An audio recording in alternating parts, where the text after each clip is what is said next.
ذکر کریں گے طبیعت کا. طبیعت انگلش میں کہتے ہیں فزکس. اور کئی صدی پہلے ایک نظریہ تھا جسے کہتے ہیں ایٹمزم.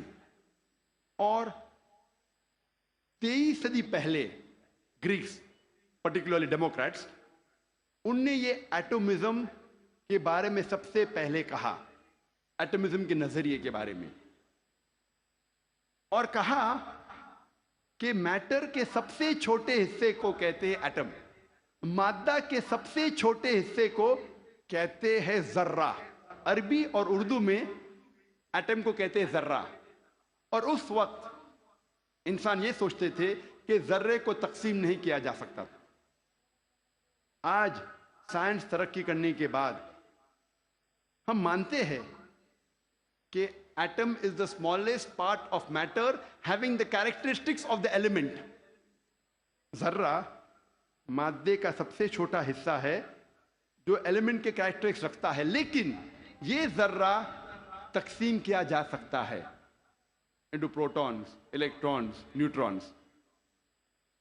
قرآن مجید میں ذرے کا ذکر ہے تو لوگ سمجھیں گے قرآن مجید آؤٹ ڈیٹڈ ہے, یہ پرانی کتاب ہے. ذرے کا ذکر ہے, اب یہ آؤٹ ڈیٹڈ ہے.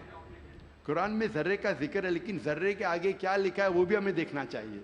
قرآن مجید میں لکھا ہے سورہ سبا میں سورہ نمبر 34 آیت نمبر 3 میں کہ انکار کرنے والے جب کہیں گے کہ وہ گھڑی کبھی بھی نہیں آئے گی, آخرت کے بارے میں, قیامت کے بارے میں, وہ گھڑی کبھی نہیں آئے گی, تو اللہ تعالیٰ فرماتے کہو ان سے ضرور آئے گی اللہ کی مرضی سے, جس کے پاس علم غیب ہے, جس کے علم میں چھوٹا سا ذرہ زمین اور آسمان میں, اور اس چیز جو ذرے سے چھوٹی ہے اور بڑی ہے اس کا علم بھی اس کی کتاب میں محفوظ ہے. تو قرآن مجید میں لکھا ہے کہ ذرے برابر چیز کا علم ہے اللہ کے پاس, اور ذرے سے چھوٹی چیز اور بڑی چیز کا علم بھی ہے.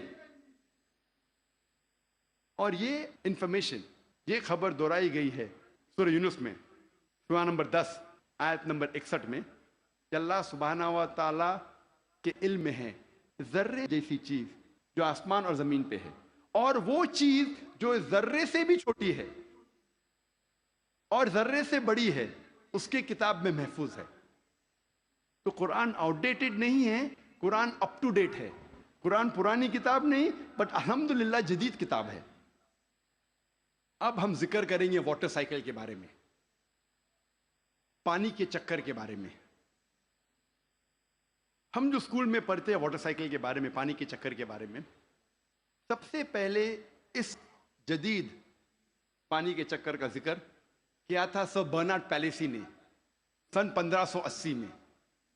اور ہم جانتے ہیں, ہم نے اسکول میں پڑھا ہے کہ water evaporate from the ocean, پانی سمندر سے بھاپ بن کے اوپر جاتا ہے, جڑ کے بادل بنتا ہے, بادل جڑتے ہیں اور اندرونی حصے میں ہوا کے ذریعے جاتے ہیں, پھر ان کی تقسیم ہوتی ہے اور پانی بادل سے برستا ہے.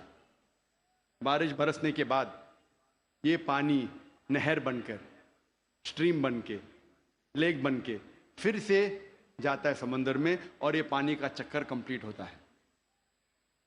پہلے لوگ کو 16ویں صدی کے پہلے اس کا علم نہیں تھا. 7 صدی قبل مسیح تھیلز آف ملیٹس نے کہا تھا یہ بارش کیسے آتی تھی. یہ جو اوشن کا سپرے ہے, سپرے آف دی اوشن, ہوا سے اٹھاتی تھی اور اندرونی حصے میں بارش جیسے برساتی تھی. یہ لوگ سمجھتے تھے بارش اس طریقے آتی تھی. لوگ کو یہ نہیں پتا تھا کہ زمین کے نیچے جو پانی ہے وہ کیسے جمتا تھا. کئی نظریات تھے. لوگ پہلے سوچتے تھے کہ یہ ہوا کا دباؤ پانی پہ, سمندر پہ, پانی کو زمین سے نیچے لے جاتا تھا اور اس طریقے سے زمین کے نیچے پانی آتا تھا.